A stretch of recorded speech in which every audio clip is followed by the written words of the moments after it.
Magandang tanghali po sa ating lahat, guys. Siguro nakita nyo na to sa platform ng Facebook, sa lahat, Instagram man or YouTube na kumakalat yung papel ni Mr. Orly Guteza na hindi daw valid yung notarized documents niya at hindi pinabuluanan nung notary public na office na totoo daw yun. Pero guys, alam nyo, ito lang ang sasabihin ko. Hindi ako magaling sa batas. Hindi rin ako agree sa nangyayari sa ating bansa. Hindi ako pro Duterte, hindi ako pro Marcos, hindi ako pro Pinklawan, hindi ako Yellow Ranger, hindi kahit sino.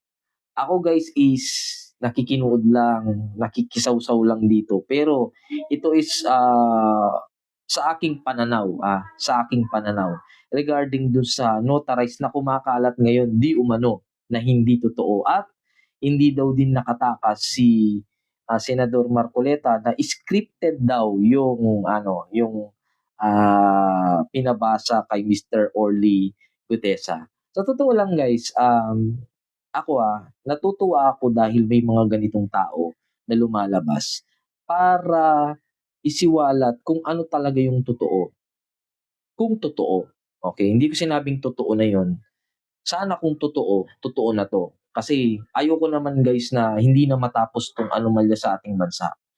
Pero ang panawagan ko lang dito kay Mr. Orly Gutesa, sana totoo yung lahat ng sinabi mo. Kasi guys, ito dito nakasalalay kung sino talaga, kung ano talaga ang nangyari at ano talaga yung mangyayari sa ating bansa.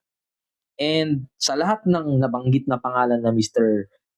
Orly Gutesa, sa lahat ng nabanggit na pangalan yun, at sa mga kasamahan niya na nakakaalam sa transaksyong ito regarding dun sa basura, lumabas na kayo guys para sa ating bansa, para sa bansang Pilipinas, para sa mga anak nyo, asawa nyo, at sa mga darating pang mga henerasyon at para mahinto na itong nakawan sa ating bansang Pilipinas.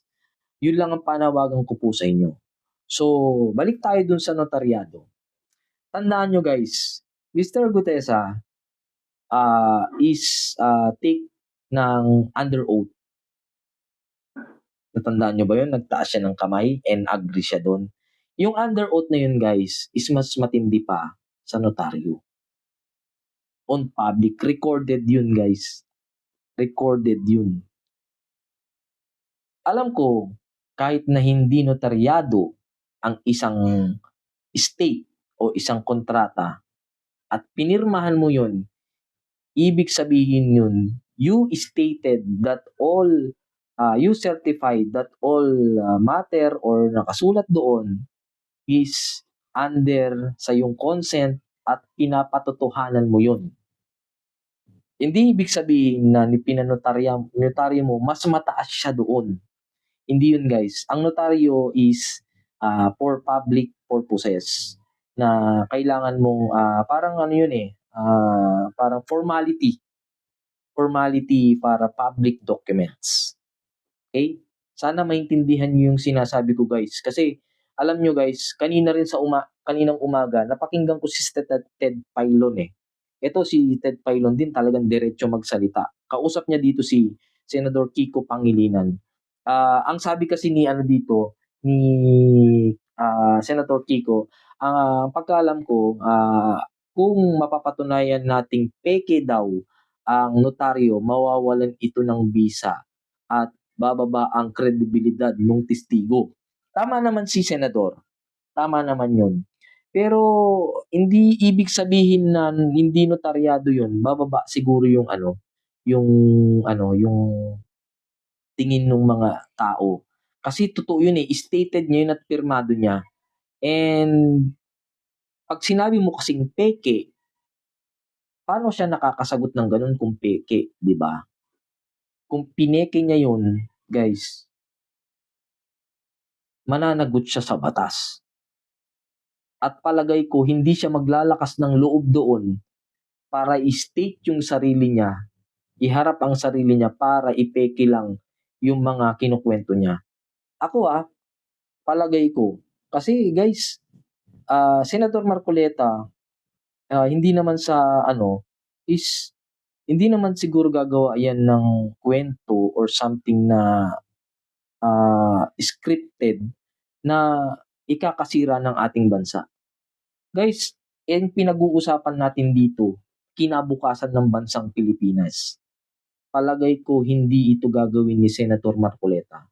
Kilala nyo si Senador Marcoleta.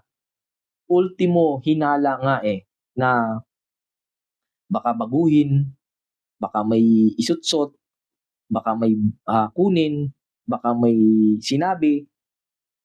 Binubusisi niya lahat yun, guys. Hindi si Marcoleta yung tao na kailangan magpasikat. Ang tingin ko sa kanya hindi ako kay hindi ako unahin ko, hindi ako kay Senador Marcoleta. Ang akin lang, nakikita ko kasi sa kanya kung ano yung nasa batas at ano yung tama. Example na lang, kapag yung yung pinag-uusapan nila ni DOJ Remulla, tama siya doon na wala sa batas yun yung before, dapat yung after the statement, mag-WPP na yung isang witness. So, nagsalita ka Siyempre, kahit papaano, after mo magsalita, kailangan ka ng protektahan. Tama man 'yan o hindi. Fake man 'yan o hindi fake, 'di ba? Kailangan ka ng protektahan. Pero may point din si DOJ diyan. Mayroon kasing karapatan si DOJ na magbigay ng anong tawag dito? Kondisyon bago siya bigyan ng state witness protection. Okay? Meron kasing ganun na batas meron kasing ganun na option si DOJ. Pero yung sa batas, guys, yung kay yun, Marcoleta, totoo yun, guys. Kung yung mga ibang attorney or mga mambabatas na nagsasabi na mali si Marcoleta, basahin niyo po yun. Pero tama rin naman si Remulla na may condition na pwedeng magbigay ng condition ang DOJ. Pero walang nakasulat doon, guys. Sa batas na yun, yung sa article na sinabi ni Senator Marcoleta, wala po, guys.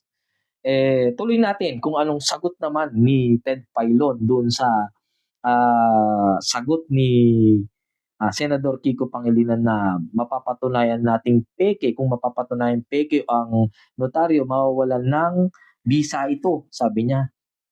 Mawawalan ito ng bisa at bababa ang kredibilidad. Mawawalan ng bisa. I don't think so kung mawawalan ng bisa. Kung peke ang notaryo. Kung peke ang naka-notaryong tatak doon. Palagay ko hindi. Kasi pirmado niya yun Ang sabi ni Ted Filon dito, sabi niya, ay hindi ba't ang importante dito ay ang laman ng salaysay. Total, sumumpa naman siya sa Senado. Tama yun. Sumumpa siya sa Senado para sa bayan. Hindi po ata importante ang notaryo, kundi yung laman ng salaysay na tanging isang naglilink kay Romualdez. Guys, alam nyo guys, tama tong sinabi ni Ted Filon. Ted Filon talagang diretso rin bunganga nito. Magaling talaga, idol ko. Alam nyo guys, ang mga reporter talaga, dapat hindi rin bias talaga. Dapat diretso ka para sa bayan. Hindi ka nababayaran. Kung ano yung totoo, wag lang basta balita. Totoo lang. Totoo yung sinabi niya dito guys na sumumpa siya sa Senado. Nag-under oath siya guys. Recorded yung video na yon sa YouTube, sa mismong Senate, na kahit sinong channel na nandoon. Public yun guys. Mas matindi sa notaryo yun. Salaysay na yun na nag-uugnay umano at naglilink kay Martin Romualdez. Kaya sumagot naman si dito alam ko sumagot naman si Senator Kiko Pangilinan. Sabi niya tama ka Ted pero ganun man kailangan pa rin nating imbestigahan. Yun yata yung anyway, kailangan talagang tignan natin yung credibility nung testimonya niya. Pero guys, ito lang masasabi ko, even that is not notarized, at pinapatunayan mo yung under your name and you signed that documents, totoo yun guys. Notaryado man yan o hindi. Pero mas matindi sa notaryado ang nag-oath ka under Senate sa harap ng bansang Pilipinas, sa harap ng Pilipino, harap ng Pilipino nanumpa ka, nasasabihin mo yung totoo. Pag hindi totoo yan guys, mananagot yung tao. Pero guys, hindi basta-basta lalantad tong si Orly Gutesa na parang pitsu-pitsu lang guys. Hindi yan. Marines yan guys. Tandaan nyo, Marines. Ang Marines may paninindigan yan guys. Bugbugin mo man yan. Lusawin mo man yan mga daliri niyan guys. Marines yan. Marines. Pero guys, ito lang sasabihin ko sa mga kasama ni Sir Orly Gutesa. Saludo ako kay Sir Orly Gutesa. Para sa bayan, gagawin niya lahat. Hindi pagsisinungaling ang sasabihin niya, kundi ang katotohanan. Ang sasabihin ko lang din dito guys, lahat ng kasamahan ni Orly Gutesa na nakakaalam sa transaction na to, please, lumabas kayo para sa bansang Pilipinas. Sabihin niyo yung totoo. Sabihin niyo kung ano yung nakita niyo, ano talaga yung nangyari doon. At sana malutas natin itong balakid o masamang ng bansa natin para mahinto na, para umunlad naman nitong bansang Pilipinas. Para sa future, para sa mga kabataan, para sa mga anak natin, at sa mga darating pang henerasyon. Salamat ng napakarami po sa pakikinig sa akin. Hanggang sa susunod na video, please don't forget to subscribe and like this channel. Thank you po.